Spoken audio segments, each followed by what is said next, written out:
Hello, my name is Sherry King. I am here to talk to you today about leadership path goal theory. This is for transition to professional practice, class number 4060. So sit down and let's get started. I hope we all learned something today. Leadership defined. An individual who works with others to develop a clear vision of the preferred future and to make this vision happen. This is the definition our book presents to us. In the year 2000, leadership was defined as the ability to influence people toward attainment of goals, very similar still. And in 1959, leadership was defined the process by which an agent induces a subordinate to behave in a desired manner. We have come a long way in what we perceive leadership to be. The path goal theory originated by Robert House in 1971. He proposed that leaders should inspire followers to perform at their task effectively and to achieve the desired goal. It is a complex theory. It focuses on enhancing employees' performance by focusing on the motivation. When it appeared, the path goal theory emphasized the relationship between the leader's style and the characteristics of the subordinate in the work setting. Focusing on motivating, providing a path the employee to reach a specific goal and expect success. Let's move on and see what the path goal theory is trying to tell us.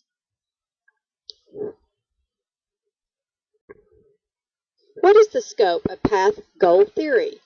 It's more of a contingency approach, the interaction between the variables.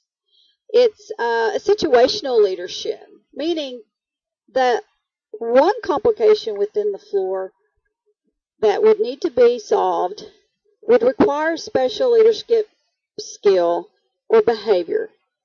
That leader at that point will select a style of leading to match what the subordinate style of learning would be. We all learn at different paces. We all learn with different styles. And a leader would not come and order a path and specific goal the same way to me as they may to you.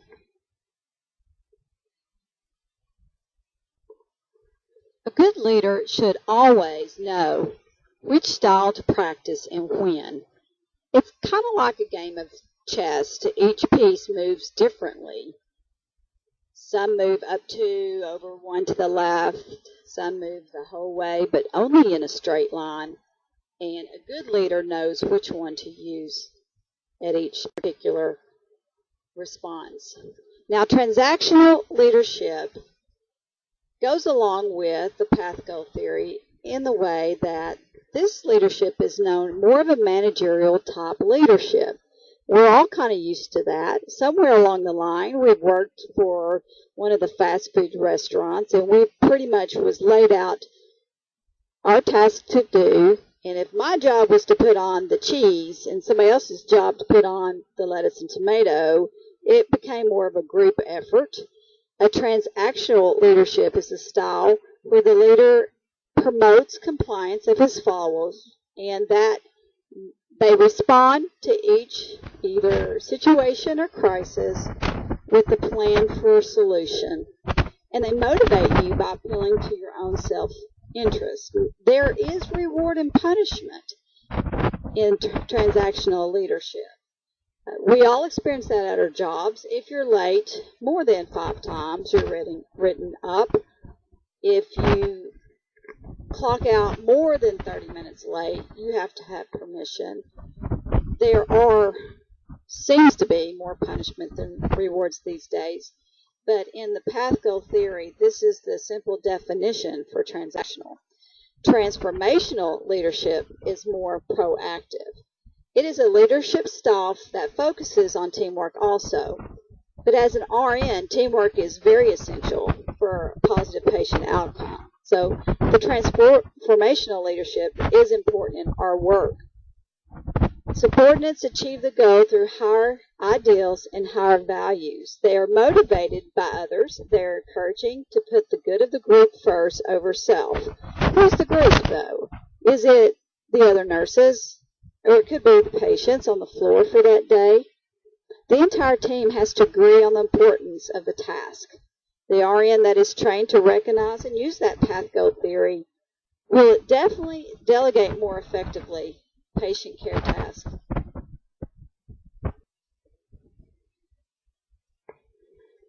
Let's go over the basic principles for a leader in the path goal theory. We're going to define the goal, choose the path, remove the obstacles, and provide support. First is define the goal. It's for the leader to be able to recognize what the end result would be.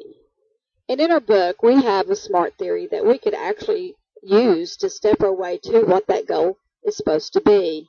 It needs to be specific. You need to know how to motivate the employees, what kind of energy it's going to take to complete, the accountability, who's going to follow through, is it realistic in the time that you may be bound to in order to complete the goal. The second basic principle for leader is to choose the path.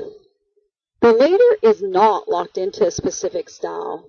The leader's behavior is contingent based on two components: the characteristics of the subordinates and the characteristics of the task. There may be instances where a leader may use a blend of different behaviors.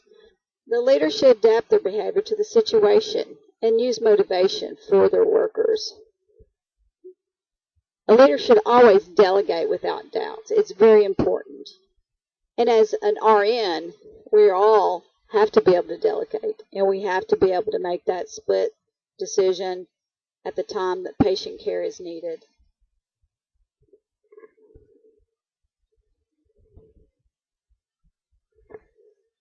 The third one for basic principles for the leader is to remove the obstacles.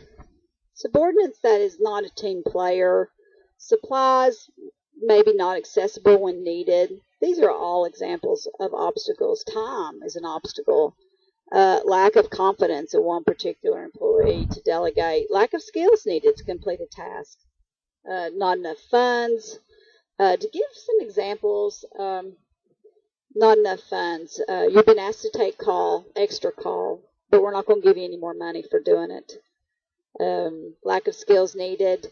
We had an incident where we had skills day planned, but we had so many deliveries and 2 or 3 nurses out sick that our skills day had to be postponed because there wasn't enough time to complete our skills, but the skills can become an obstacle in completing a task. So they are very important. It is the leader's job to help improve your obstacles that occur when trying to reach the goal. On the other hand, when an obstacle is conquered or removed, this obviously will enhance the confidence of the subordinate. It starts to impact them. Anytime the leader foresees an obstacle, he or she needs to do his best work and help to remove it so there is success.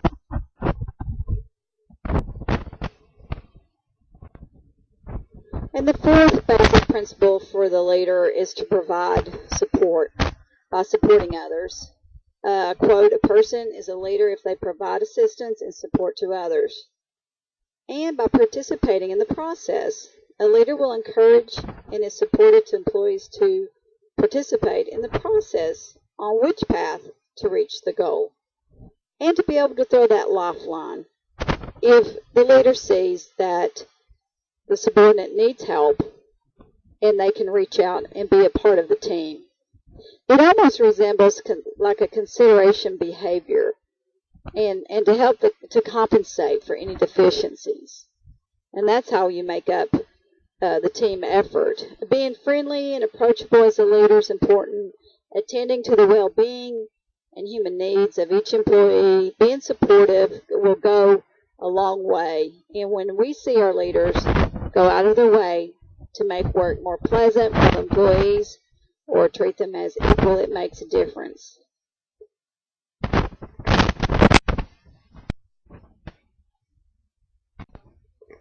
In the path goal theory, there's also basic principles for the employee. Let's talk about motivation, and the desire for control. The first one is motivation. There is a need for confidence. There is substantial pressure in the work environment. The leadership should provide motivation for more job satisfaction and employee retention.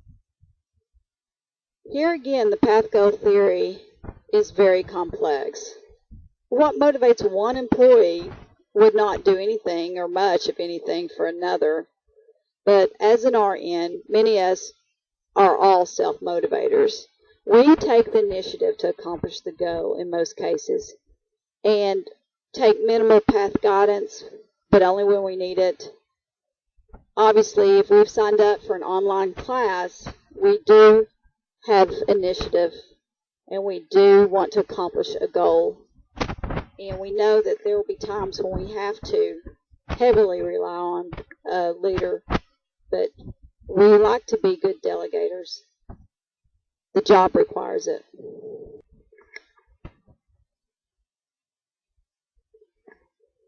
The next principle for the employee is affiliation. Being supportive.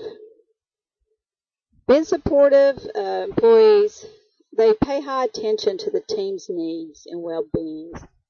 If an employee is extremely self-centered, doesn't want to talk, just wants to do his or her own job and clock out, the task will have a hard time being completed, the goal will not be reached, as well as if everyone is supportive. Another affiliation is directive. Directive employees actually provide guidance for the team. These are the ones that usually follow the rules. They're not afraid to ask for help and will always ask more questions if they need clarity before proceeding. They're the person in a group that will keep asking the question to the manager or the leader, and everyone else standing there wants to know too. But he or she's the one that will actually ask. The third one is participative. The leader invites the employee to be a part of the decision making. Hey, come participate in this. We have a goal to reach. We can work together. What's your idea? And achievement oriented. A higher standard is expected with these type of employees. They continuously want improvement to reach each goal, and there's evidence that each employee is improving on his task, and the leader should see that. And here is where the reward should come in the form of a praise card, an extra star card, or just recognition, something that if you're standing out within your workplace, that you do get the reward if you're the one pulling your group along and setting that higher standard that is expected by your leader. In the path goal theory, principles for the employee, the fourth one is desire for control. And the quote is thinking for yourself, transforming through experience, learning, life, and understanding. We all want to feel in control in whatever belief system is within us. The internal belief people, they feel that they're in charge of all things in their life and in the universe comes from within. But the external belief people feel that chance or fate, outside forces, or a higher power determines life. We have to be accountable for each task. This gives us control. In reaching the goal our leader has set before us, it is natural to expect the reward and compensation of some kind when we do reach the goal, no matter how we get there.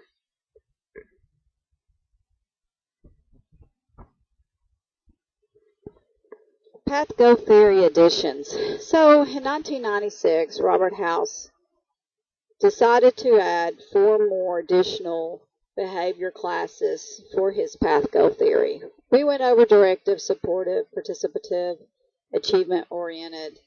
He added work facilitation, group oriented decision process, work group representation and network, value based leader behavior, and then he added 10 more pages of descriptions of each one of these.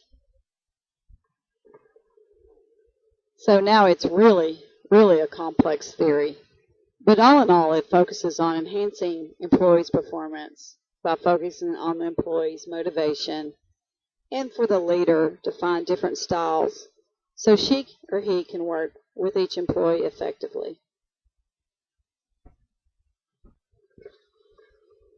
To conclude the leadership path goal theory, I'm going to read to you a quote that leaders should inspire followers by enabling them to see how their task-related performance could assist in achieving their mutually and agreed upon goal.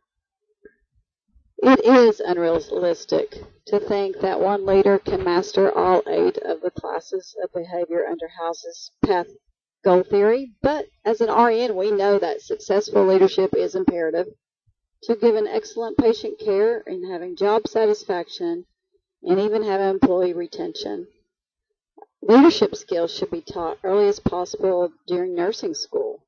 I know that delegation, I never practiced delegation in my clinical experience. Consequently, RNs are required to know both how to lead and to delegate. And an RN who is trained to recognize the use of this path goal theory learn to lead more effectively and to lead and inspire others within the group.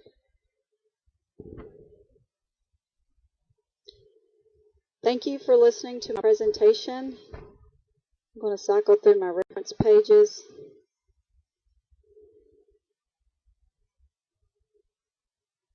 Have a good day.